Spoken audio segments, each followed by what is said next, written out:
Week 1, toughest guest to book. Toughest guest by far. Multiple texts, multiple asks, changing of times, multiple WhatsApp groups. Toughest test to book is an extended member of the Uncrowned family. So much so, not just extended, a co-host. This time next week, an official co-host. Ariel and Ade show debuts October 22nd on DAZN, DAZN.com, the DAZN app. And yet, for some bizarre reason, it was so hard to book him. I don't know why. People say he's a diva. They call him Diva Oladipo. I don't subscribe to that. And yet, the experience of trying to get him on the program was so difficult. I wonder if there is some truth to those statements. And so let us go to Riyadh, Saudi Arabia, and see if he has any explanation for I mean, wow, look at this look right here. This is crystal clear. Wow. I take it all back. It was all worth it. Holy shit. It's like you're in the room. It's like you're in the freaking room here. It's too late to take it back. You can't just diss me and call me Diva Oladipo. No. I said some people said it. I said some people said it. You're the one that started this tagline, and now all of a sudden people run with it. Someone that like hashtagged me Diva Oladipo. I was like, 1 second. Where have they got this nonsense from? It's you. It's your mouth. Why was it so hard? Why was it so hard? I'm a busy man. I'm out here covering the boxing. I'm doing the tennis this weekend. I sat down with Rafael Nadal. I sit down with Ronaldo. I mean, what can I tell you? What can I tell you? Look at you. Mr. Riad season. I squeezed you in. Thank you. After multiple WhatsApp groups. Wow, look at you. From the boxing to the Six Kings, huh? What is this Six Kings? We were talking about yesterday. I was trying to get the explanation from Conor, who's a big tennis guy. What exactly is this? Well, basically, 6 of the best tennis players in the world that will come together. They're going to win a bunch of money, and they're going to play in an exhibition. I say exhibition, it's a tournament, right? With the money that's involved. And I can't really tell you the amount because it's all hush-hush, but it's a lot of money, right? I mean, to get Novak Djokovic and Rafael Nadal over here, it's going to cost a lot. They got Alcaraz over here as well. They got Yannick Sinner, the current world #1. So they've got 6 of the best, and they're going to go toe-to-toe over 3 days. Wow. And the arena's sold out. The arena's sold out. You can't get a ticket. So it's going to be good stuff. Same arena that the fight was at? No, smaller one. It's called the Venue. It's a smaller one. I mean, that arena, you ain't selling out that arena. That arena's a joke, isn't it? It's massive. It's like 30,000. I mean, these are big names. I mean, they're big names, but that arena's like a stadium. It's a football stadium. All right. Maybe could do it. Andre Agassi, Pete Sampras, are they? You named some names. Are they involved? I mean, I don't know. Andre must be 50. I'm sure he can still. Legends. I'm sure he can still, serve and hit a ball. But he's 50, and funny thing is about Pete. It's interesting you mentioned him because, I mean, since Nadal, Djokovic, and Federer, right, and because they've become so big, I think we all forget about Pistol Pete Sampras. Yeah, legend. When I grew up, he was a legend of the game. 14-time Grand Slam winner. I've been doing my research. Wow. There you go. I'm ready. I ain't playing, Ariel. I'm ready for this. I love it. FAA, is he there? What's FAA? Were you trying to trick me? Felix, FAA? Felix, the Canadian lad. Felix. He's not here. No. He's not here. Auger, Olias, you know what I'm talking about, right? Yeah, I do, I think. Felix I've heard of. Are you trying to trick me? Trying to make me fall down here? I'm trying. My first hurdle. Bronze, he made it to the bronze medal match of the mixed doubles in the Olympic Games. No, he's not here. Okay, he's not here. Fair enough. So it's Holger Rune and Daniel Medvedev. So it's Djokovic, Nadal, Alcaraz, Sinner, Rune, who's the only one not to win a Grand Slam, but is super talented, very, very young, and Daniil Medvedev, who won the 2021 US Open. Incredible. Look at that. Look at you. I love it. I love it. Well, I can't wait. I'll be watching, and I was watching you on Saturday. Great stuff as always. You are the man. You are the face and voice of DAZN boxing. If you ask me, they always put out the graphic. You're front and center. All the respect right there. You're the man. This is true. And here we are 2 days later. Well, actually 3 days later, and people still talking about what transpired. And so let me ask you. I know you've weighed in. Your YouTube channel is fantastic. Ade Oladipo, just put it in there. You'll get right to it. Beterbiev Bivol, I believe, correct me if I'm wrong, you have scored it for Dmitry Bivol, yes? This is correct. But I will say this. I am the biggest Bivol fan. I do have a Bivol signed jacket in my house. It's framed. So if the rounds are close, I probably am going to swing to Bivol on that. I'm just going to put my hands up. But I did have it Bivol 7-5, but it was super close. I'm not like Eddie Hearn. I'm not going crazy about the 116, 112. I can kind of see that as well. Oh, wow. Crazy close fight. It's what you like, right? I mean, do you like the aggression of Beterbiev, or do you like the kind of hit and miss and not get hit of Bivol? I prefer the hit and not get hit of Bivol, but it's what you like. It's very subjective. So most people have actually said that I've heard, all right, it's subjective. It's, maybe Bivol wins by 2 rounds. But like 116, 112 was absurd. It's out of the question. You actually say you could see a path to it. 8-4 isn't as crazy as you like. You know what it was, yeah? There was a couple of rounds in there where Bivol just like outboxed Beterbiev for like the first 2 minutes. So automatically you give that round to Bivol, right? Because he done the better and the most work for 2 minutes. But then all of a sudden, Beterbiev like had a minute, which was just crazy. And I'm like, okay, 1 second. Do the judges remember the first 2 minutes or do they remember the last minute? And unfortunately, a lot of these judges will remember the last minute. They see Bivol's head getting knocked back and they see him not running around, but they almost see him on the back foot. And I feel like you might swing that to Bivol. That's why I can understand a 116, 112. I personally had it 7-5 Bivol, but I can see a few different scorecards here. Okay. I agree with you. I had 7-5 Bivol, enjoyed it very much, thought it lived up to the hype, was very surprised afterwards. I watched on DAZN, but after I like to consume all the content, Tim Bradley on ESPN said he was disappointed, said it didn't live up to the hype, didn't think that it was as great as we thought it was going to be. What do you think? Tim Bradley, I sometimes wonder if it's Walter that's next to them ringside, or is it Bacardi or vodka? Because obviously it will look the same. He actually wasn't ringside. He was in a studio in Vegas or something like that. Even more reason then for them to have drinks flowing through the night. It's crazy. It was fantastic. It was not everything's going to be bloods and guts. It's just not going to work out like that. This was so technical. This had so much fantastic tension. You didn't know what was going to happen. It kind of ebbed and flowed, it swayed, and then at the end of the night, we still didn't really know if the right man won. What more do you want? I mean, sometimes I feel like some of these, and it's normally American fight fans, they want about 10 knockdowns. Like, well, it's got to be to the death.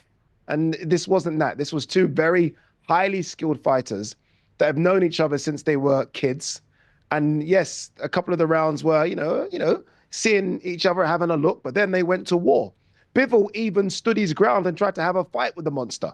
I mean, what more can you ask for? And Beterbiev, I mean, that guy is the scariest fighter, I think, since Sergei Kovalev.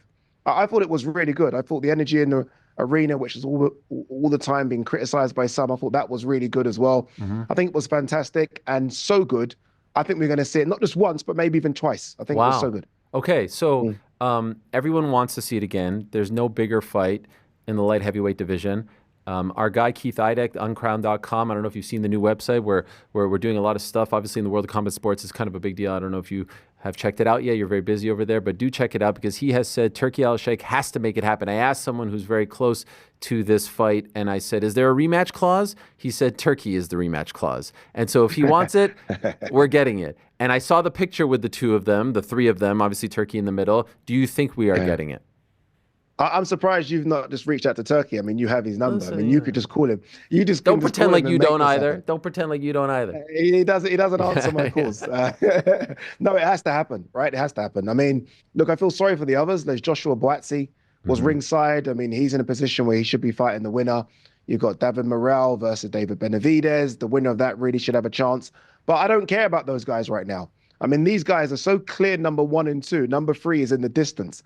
And I want to see number 1 versus number 2 again. I mean, I've waited nearly 3 years for this fight. It delivered. I'd like to see it again. Beterbiev couldn't have been 100% fit by the time the second fight rolls around. His knee should be okay. And if you're Bivol, I mean, you would have gone into that fight with a bit of apprehension. Now, though, you can compete and the gas tank can go 12 against that monster. So I think the second fight is as intriguing as the first fight. So I think you got to do it again. Okay. We're going to bounce around here. And this, by the way, is a preview, if you will, our second preview of our show that actually officially debuts on October 22nd, 7 days from today on DAZN, on the app, on .com, and then clips will be everywhere. And I can't wait. Every Tuesday at 5 p.m. Eastern, 10 p.m. over in the UK and Ireland. Now I'm starting to see this stuff about, we were there in Wembley, Daniel Dubois, AJ2. I love AJ. I know you do as well. I have no interest. It should be Dubois versus the winner of Fury Usyk 2 or Usyk Fury 2. That should be the fight. What do you think about all this talk? Yeah, that should be the fight. You know me, I'm a big AJ fanboy. That's what they call me. Yes. And if anyone was going to sell you the AJ Dubois rematch, it was going to be me. And if I'm not selling it, we have a problem. Because I can't say it. It's very difficult for me to sell it because AJ probably won about 30 seconds of that fight, maybe less, some might say. So unlike the fight we were just talking about, which was so close and controversial, okay, do that again. When the fight plays out the way AJ Dubois played out, yeah, I don't see why you would rush to do it again. I guess the only counter to that is AJ, every time he's lost a fight, he's gone straight back in there with the same person. Andy Ruiz went straight back in there and won his belts back. Alexander Usyk went straight in there and did okay. Didn't win, but did okay. So some will say that's what AJ's got to do. And I almost feel like if I'm AJ and I want to continue in the sport, the only route really is through Daniel Dubois. I don't know about any other fight. I'm trying to think of names at the top of my head. Is he going to fight a Bacoli? No. Is it going to be a Parker rematch? No. Do I have any real interest in... Oh, God. I have no interest. It's a car crash. I was sold on that fight 5 years ago. Yeah. 4 years ago. 3 years ago. What about Fury if he loses? Fury if he loses?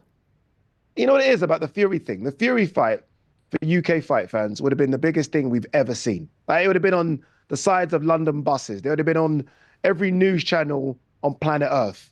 It isn't that anymore. So I feel like I'm getting a watered down version because I wanted it to be number 1 versus number 2. At worst, number 1 versus number 3. If Fury loses, I mean, what is it? Number 3 versus number 8 or 9? It just doesn't have the same thing for me. I know this works in MMA, but in boxing, I just feel like we've missed the boat on these big fights, and that's the problem. I almost wish Turkey came along 3 years ago, and we definitely would have got AJ Fury and AJ Wilder. I feel like we've missed it. I want to see AJ at his best against Fury. But isn't something better than nothing? Isn't a little bit of a scene of two giants coming together? Like, isn't that better than never getting it? Yeah, I guess. I mean, some people have compared it to Amir Khan, Kell Brook. You know, it happened 7 years Manny too and late, Floyd is the best example. Yeah, but Floyd was still pound for pound number 1. Manny came off the Floyd fight and fought Timothy Bradley and destroyed him, talking of Timothy Bradley. So they're still very, very good. I don't know where AJ is. I mean, I kind of did some mythical rankings myself. I was like, okay, where's AJ? Where's AJ? I don't think AJ is a top 7 heavyweight anymore.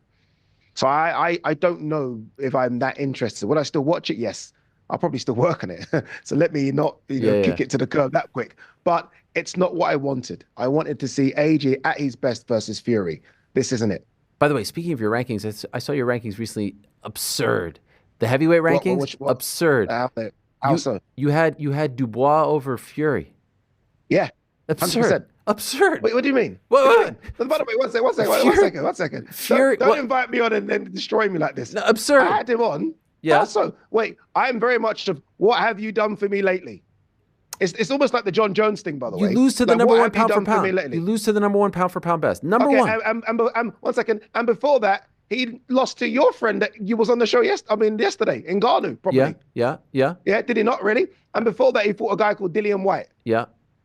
So, and then I got to look at what Dubois has done recently. Dubois beat up unbeaten Hrgovic. He's beaten AJ in front of 90,000+. He beat up Jarrell Miller. And he went to Poland and gave Usyk a good fight. I'm sorry, that's better than what Fury's done. Wow. That's better. I'm not saying he's a better fighter.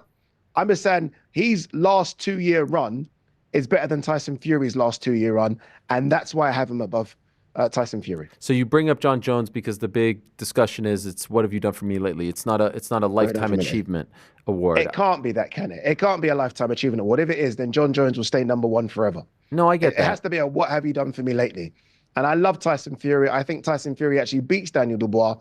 But in a ranking system of what have you done for me lately, what Daniel Dubois has done in the last 12 months has been fantastic. And he's been underdog in all of those fights. Everyone's wrote him off to the point where they've sold the opponent he's fighting's fight next. Hrgovic is going to fight AJ when he beats Dubois. Jarrell Miller's going to fight AJ when he beats Dubois. AJ is going to fight Fury when he beats Dubois. And Dubois is like on that. He's ripped up the script and thrown it in our faces. That has to be number 2. How was that received on your YouTube channel when you said that? Badly. Yeah, okay. yeah, very bad. So most agreed with my I had to block a few people. Wow. Yeah, they doing it. The Fury fans are very, I love the Fury fans, almost a bit like the AJ fans. I mean, they're very loyal. They're very, very loyal. And they came for me and I just had to block some channels, mute some people. They found me on Instagram. I had to block them there as well. That was all right. It is. It's what I'm ready to go to war with anyone on this. I'm just not ready to have sort of fights on social That's media. fair. That's fair. By the way, I was so interested in the topic when I was over in London last month of why do some fans like AJ more than Fury, and how AJ is received, and vice versa, Fury more than AJ, all that. What's it been like a month later, a little less than a month later with Dubois? Like, has he taken the crown, so to speak? Do you feel like he's a bigger deal? Is he on talk shows? Is he being celebrated, or has it not really materialized? Nah, nothing. Why is that? Is that Nothing. on him, or is that Yeah, just... it's on him, isn't it? It's on him. He doesn't really want to do anything. I've spoken to Frank Warren about this, and he doesn't want to talk. He's very much, I just want to fight. That's it. I want to fight, and I want to go on holiday and enjoy my life in Brazil. That's all he seems to be doing at the moment. And I get it. Some people aren't built like that. Some people don't want the limelight. They almost look at it as a job, and I do my job, I get paid, and then I disappear. And I think Daniel Dubois is a bit like that. Look, he's not going to talk like AJ or Fury, is he? He's just not that guy. And I'm sure you have characters like that in MMA as well. He's just not that guy. But he has got a lot of respect from sort of the hardcore boxing fans. It's not really spilled over, I don't think, to the casual boxing fans, but the hardcore boxing fans, I mean, we respect him a lot. But in terms of seeing him on the Jonathan Ross chat show or Graham Norton, that's never going to happen. Like, can you imagine that? Can you imagine Daniel Dubois? Can you imagine Daniel Dubois? I like he'd come in like his vest. He'd rock up there, man, a few words, but he's come a long way. He's gotten better. Yeah. The funny thing is, I really appreciate him now. He's a simple man. I did an interview with him. He's a simple man who just wants to fight. And I think the sport needs that. Like, imagine it was just all sport was just the same characters. It would actually be quite boring. I like the fact that you've got some characters that like to talk. You've got some characters like Bivol and Beterbiev who don't like talking, especially Beterbiev. And you've got some characters like Derek Chisora that flip over tables. I like the fact it's all different characters. If they were all like AJ, it would be boring. If they were all like Fury, it'd be boring. You need a few Daniel Dubois sprinkled in the middle. Amen. I do agree with that. They can't all be the same. I think that for the most part, as we approach the 1-year anniversary of the first Riad season card, October 28th last year, Francis versus Tyson Fury, we are approaching it. It's crazy what has happened. It's been a lot of, as we say here in America, home runs. Like, it's been stack cards, fun nights. We saw that on Saturday. If I can nitpick about something to come, I'm disappointed Joseph Parker isn't on the December 21st card. We're talking heavyweights right now. Is that a miss? And who should Big Joseph be fighting? Because you can make the case that Joseph should be, if Daniel Dubois is going to be fighting someone next, it should be Joseph Parker, not AJ, right? Agreed. And I still think he has a chance of fighting Daniel Dubois as well. I really do. I don't think it's in stone that AJ takes this rematch. But I personally think AJ shouldn't. And I think there'll be people in AJ's camp saying, no, let's wait until we see what happens with Fury and Usyk. And by that time, they would have had to have made up a mind as to who Daniel Dubois is going to fight. Frank Warren definitely wants him to fight in February. So if I'm Joseph Parker, although this is very disappointing right now, I just sit and wait for a little while. I sit and wait to see what could happen because it could be a life-changing moment. But yeah, look, I want to see Joseph Parker fight as well. I love him. I think he's almost a bit like Dubois. He's had this incredible last 12-month run. Incredible. And I think he needs to be rewarded, as does the likes of Martin Bakole and Zhili Zhang and Kabiel.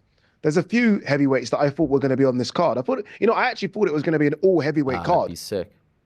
That'd have been, that's what it should be. It should have been an all heavyweight card, but we can't be too greedy. I mean, as you say, Riad season's given us a lot in the last 12 months. So I'm not going to be too upset about this one. So yeah, it's a bit disappointing, but let's be honest, Ariel, the last 12 months have been crazy, like crazy. So yeah, it is what it is. As the face of UK boxing, as the voice of UK boxing, how would you feel if a Eubank versus Benn fight happens outside of the UK? Let it happen. At this what point? It is? You know what I want? Yeah, at this point, I've just had enough. I've just had it. Honestly, I'm not even trying to skip the conversation about Eubank Benn. I heard you say you're going to get Eubank on tomorrow or something. Yeah. I've just had enough. This fight was supposed to happen 2 years ago. Yeah. So, I mean, and all the build-up was 6 months before the fight was supposed to happen. So it's 2.5 years of talking Conor Benn and Chris Eubank Jr., and they've not had a fight. I mean, on Saturday was the closest we've ever seen them to actually getting face-to-face. And I'm just tired of it. I just want them to fight. I think enough with the Conor Benn should be banned for life Oh nonsense. gosh. Because I can bring up 100 boxers Yes. who failed tests that people go and support. And you got the little idiots at home and they could be banning for life. I don't get this. You know, he's taking Why so is many he being eggs. held? Why is Nonsense. he being held to a certain standard that others aren't being held to? In MMA, that would mean, if we are going to play by those rules, that would mean the likes of I don't know, Anderson Silva, John Jones. That would mean Canelo. Wow. That would mean so many guys would have never been able to fight so many fights after infractions. Whether it was knowingly or unknowingly, an infraction is an infraction. And this guy, we are dragging this on. I've talked to the top commissioners in America, who I think are the smartest people when it comes to sanctioning fights, and fighters who have said, yes, of course he can fight here. No problem. Bring him here. And yet in Britain, I feel like there's some... I don't know, there's an axe to grind, there's some history there. I don't know if it's his father, I don't know. What is it? Why is he being held to this different standard? And oh, by the way, if it happens in Riyadh, doesn't the British Boxing Board of Control sanction those fights? How could they do that? How will they allow it and not allow it in the UK? I don't understand this. And I know this is a question perhaps for an Eddie Hearn, but it is very confusing on this side of the table. Yeah, well, Eddie Hearn, I think even Conor Benn have said that we will get some sort of ruling on this like in coming days, but they've been saying that for a few weeks. Yeah. So I think there must be a conversation that's happening in the next 2 or 3 weeks. And surely it's just a case of, okay, guys, look, this has been 2 years. Let's just all move on from it and slap me on the wrist and I move on, right? I mean, surely that's the case. As to why sort of he's still being vilified, I think maybe it's just a case of everyone else that seems to have tested positive for something almost runs and hides for 6 months and you don't hear from them. Conor Benn has fought back and fought back and fought back, and he's gone on social media and he's attacked people, and he's probably dealt with it the wrong way. But when you still speak to Conor Benn, I mean, Conor Benn is still adamant he did nothing wrong. And that's his firm stance since day dot. And I think some people almost want him to say, okay, look, I messed up. Can I swear on this channel? Can I swear? Go crazy. Oh, lovely. I fucked up. Yeah. And people want him to do Apologies that. for the language. He's not Put that up there. Put the apology. And he hasn't done that. So look, it's a strange one. I think it's been done now. Like, let's all move on from it. I know some people said, oh, but he's had a couple of fights. He's not really had a ban or anything. Well, come on. He's had 2 fights in America, but I think we should all move on. And I think British fight fans will be upset if the fight was to happen in Riyadh. And I would slightly be upset as well. I do think it's the fight that I want to see in the UK. It's a fight that does a stadium in the UK. Maybe not Wembley, but maybe a Tottenham Hotspur Stadium, 60,000 or so. Crazy. And I just feel like with the history of the dads, you've almost got to have that fight in the UK. There's some fights for me that are non-negotiables. It's got to be in the UK, and I think this is one of them. But it doesn't seem like it's happening in the UK, right? Yeah, it doesn't look like it. Yeah. I do think that there's probably going to be a Riyadh season event, I think around March, and if it is, I wouldn't be shocked if it's headlined by those two. By the way, what weight? Middleweight. That's a big problem as well, by the way. It's just ridiculous. It's a big problem. Like, Conor Benn is a welterweight. Yeah. I know he's had his last 2 fights at 154, but I saw the opponents. He was small. Like, they were even too big for him. And, you know, the last time Chris and Conor were going to fight, Chris was going to come down to 157 pounds. He ain't doing that this time. Yeah. There is no compromise. He's going to say, look, you want to fight me, you come to 160. And I don't know how Conor's going to do at 160, but if the fight happens, it's definitely a middleweight fight, which it doesn't make sense. But I mean, boxing doesn't make sense sometimes, so it is what it is. Let's stick with the UK boxing theme. I'm fascinated by what's happening with Ben Whittaker. A lot of people, including yourself, very high on him, silver medalist. What a showman. The walkout, Crystal Palace, I loved it. The fight wasn't great. Now this one against Liam Cameron, not great as well. And then the finish was straight out of WWE. Royal Rumble, 1994. Lex Luger, Bret Hart, they both fall over the ropes almost the exact same way. It was crazy. And he can't continue.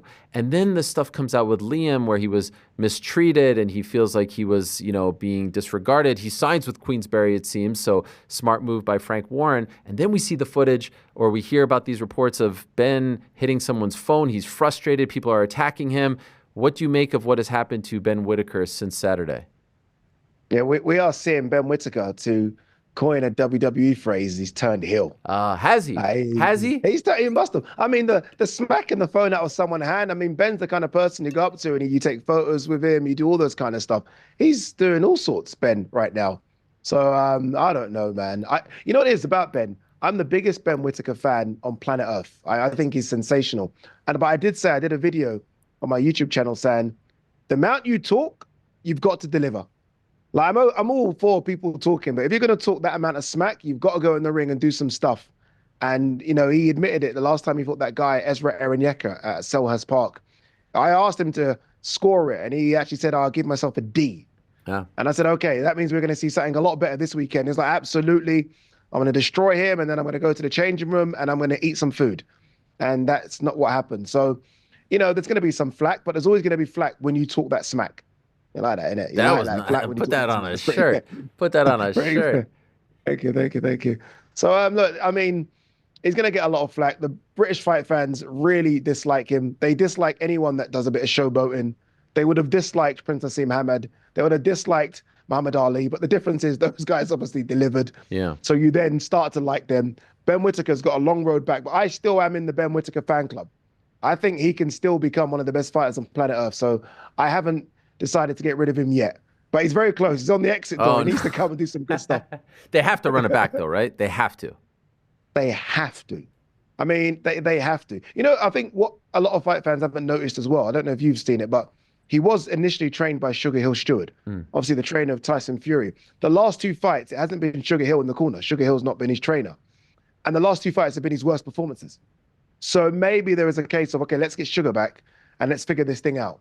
Because what you don't want to do is just build all this superstar presence he's built. I mean, he's got 3 million Instagram followers, and then it just kind of just drops down like a lead balloon. I think you need to kind of work on your team, work on just, I don't know, having that balance between all the social media and all the brands and all this new attention and still being Ben Whittaker, the boxer. There needs to be a balance there. And I think maybe he's tipped it in the wrong way. Maybe. I don't think he looked for a way out, but that voice will get even louder. Those dissenters will get louder if they don't do it next. If they don't do it next, then it's like, oh, you felt this guy's strength, you got worried, you looked for a way out, and now you don't want to run it back. So they need to squash all that talk, run it back. What do you think happened then? I don't freaking know. What do you think happened? Because I've watched it so many times, and I honestly have no idea if, I don't know if Liam's pushing him out. I don't know if Ben's holding onto him and push. It's the strangest thing I've ever seen in my life. I have no idea who's at fault here.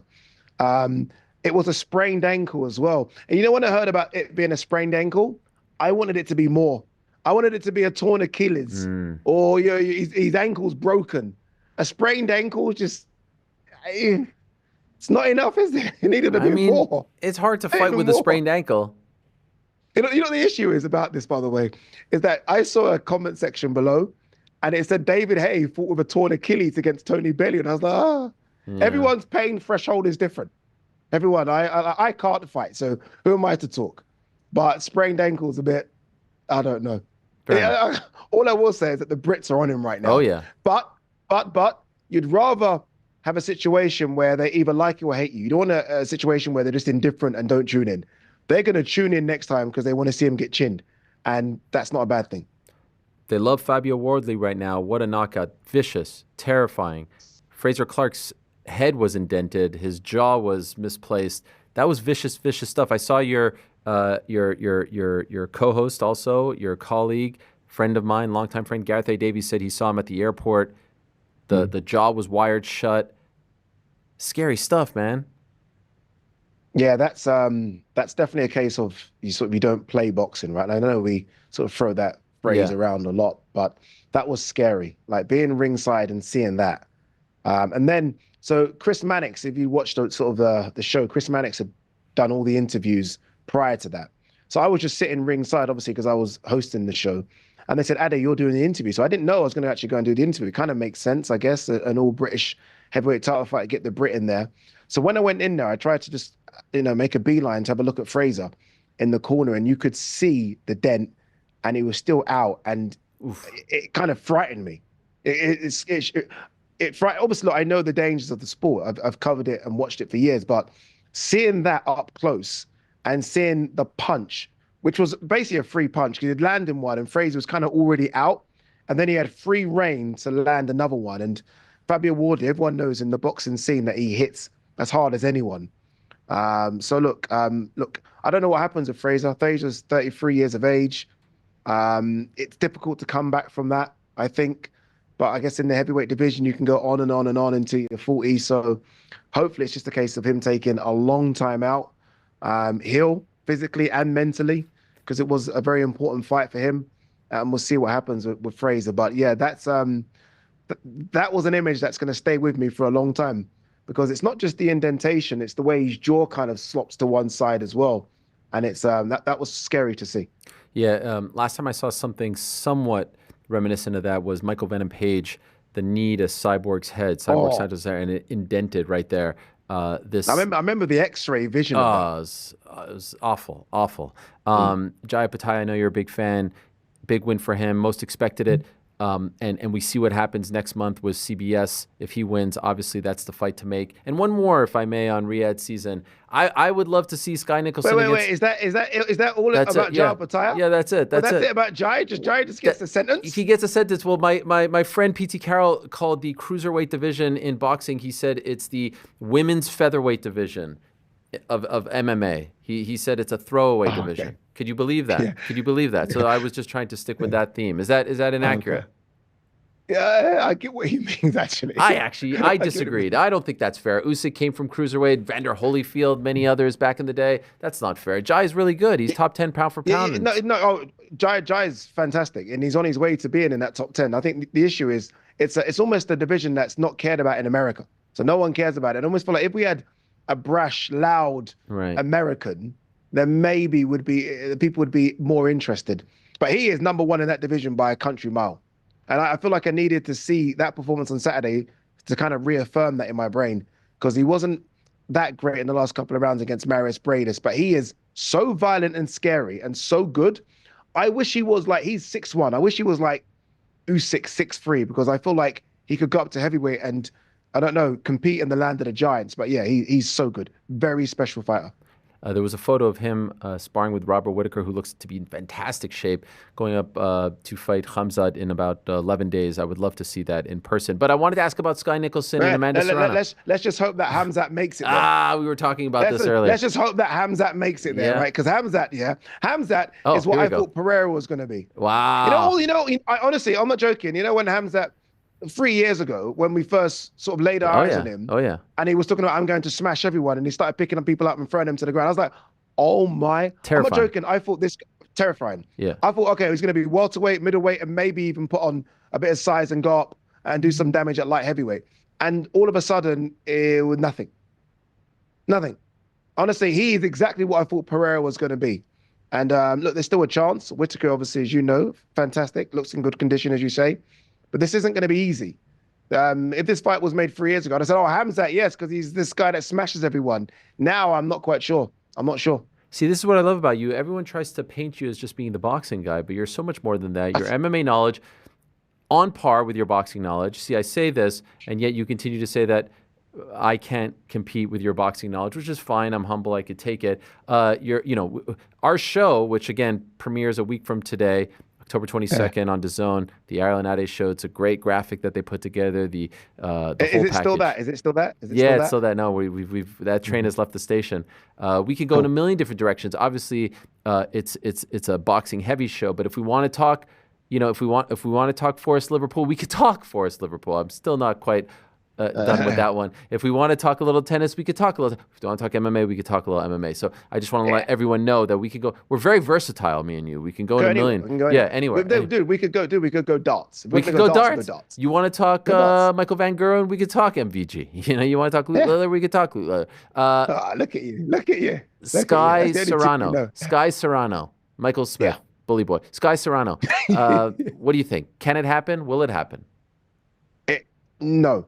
It won't happen. No, I don't know. I don't think it'll happen at all. No. Sometimes I think with boxers, you get the old guard just not wanting to fight the new guard. Yeah. For whatever reason. It's just a case of Serrano's probably thinking, do you know how long it's taken me to get into this position? And you think I'm just going to give you the opportunity? So I think Serrano's in a situation where she's only going to now fight her fellow old guard. And we see it a lot. It happens. I'm more interested in Sky Nicholson versus Alicia Baumgardner. Love that fight. Yeah, because I look at Alicia, and I'm not saying Alicia's as good as Amanda, but Alicia's so aggressive And I just want to see someone put it on Sky. Like someone that can actually really box to her level, but is quite aggressive and ferocious in the ring. And I still think that that person's Alicia Baumgardner. Leave Serrano to do what she's doing with Katie Taylor. Serrano's the old guard. Let her just go off into the sunset. Let this nude guard swing it out. Okay. And I think a boxer like Sky versus a boxer puncher like Alicia is, I think, the fight to make next. All right. So you mentioned that fight. It is exactly 1 month from today. AT&T Stadium, Arlington, Texas, of course, the chief support, if you will, or the co-main event to Jake Paul, Mike Tyson. They dropped the promo this morning. Okay, so that was the question. As we stand here, sitting here, exactly 31 days from that fight, your level of interest / excitement for the much talked about Mike Tyson, Jake Paul clash? My interest for Jake Paul, Mike Tyson. Yeah. Come on. Oh, God. You know what? Let me tell you something, yeah? Yeah. And like, I have none. There's zero. Zero? There's zero. You're going to watch? There's zero. You're going to watch? I watched the highlights. Yeah, You're going to watch. You're going to stay up.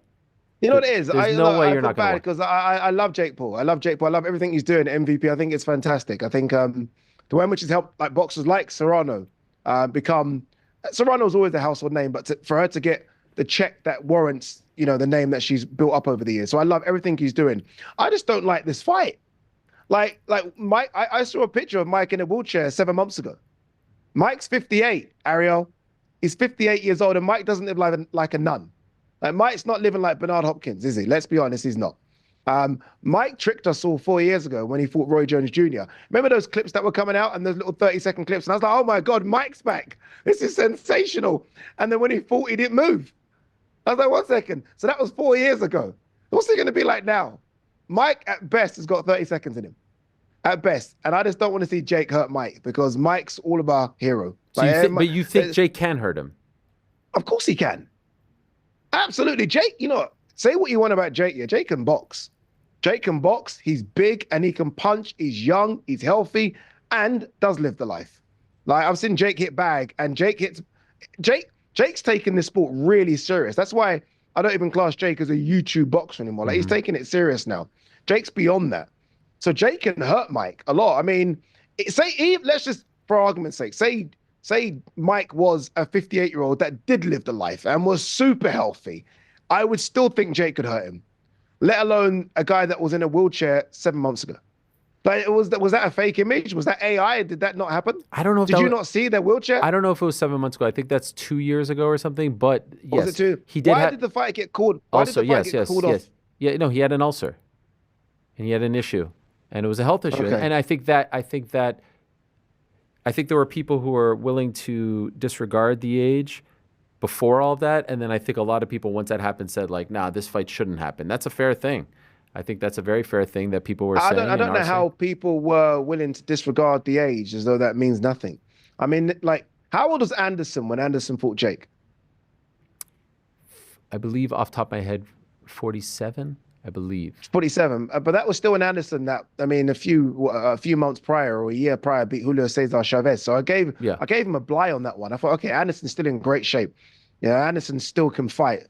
That's the limit, though. A 58-year-old is almost bullying. No, it's ridiculous. I'm not happy with it. I want Jake to fight people his own age, his own weight, his own level. I mean, that's what I want. And there are plenty of those guys out there. Like, why do you have to pick on Mike? I don't get it. Leave Mike alone. Let Mike just do his weed factory and entertain us with podcasts.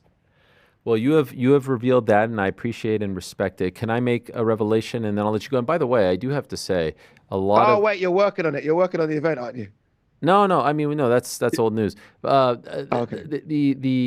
I do want to say a lot of great people have worked very hard from a technological perspective on our new show and whatnot. I have to give the MVP of the Day award to our good friend Mason over at DAZN for what he's done for you over here. You've never looked and sounded better. I don't know if you can get him on retainer. I mean, you look fantastic right now. The lighting, the quality. He's got a light here. Nah, he's got a light right there. Mason Kelly, the man. I mean, he has crushed it. So shout out to him. I don't know if you can hear me right now, but well done. He's right there. He's literally right in front of us. He can hear you. He can hear you. All right.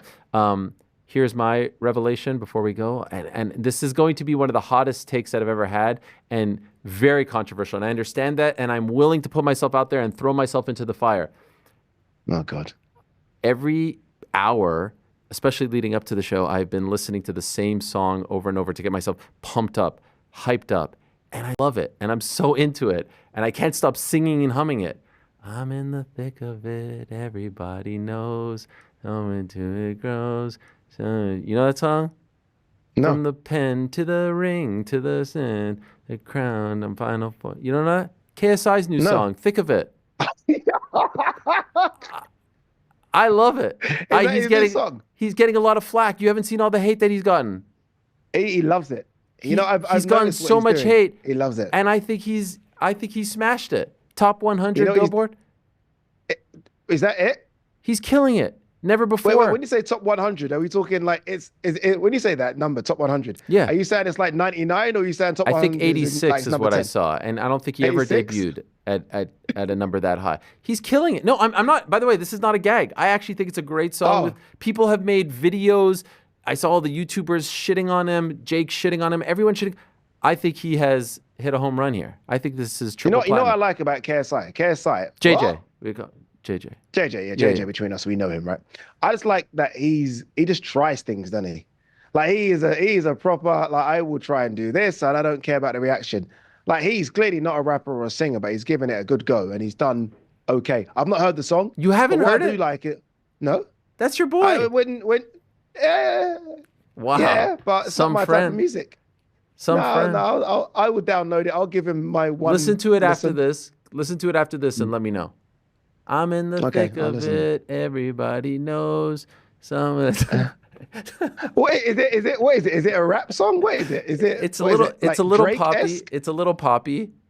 I don't do pop songs. Give it a chance. I'm more like neo soul. I like a little hip hop. I'm Tupac. I'm Kendrick. I'm very much. Of course you're Kendrick. Me. Of course you're one. You know I'm Team Kendrick. Yeah. Of course you want him at the Super Bowl. Oh yeah, obviously Drake. That's listen. I don't jump off the bandwagon. I don't jump off. I don't believe these allegations. That's my guy. He's a fellow tribe member. He's a fellow Canadian.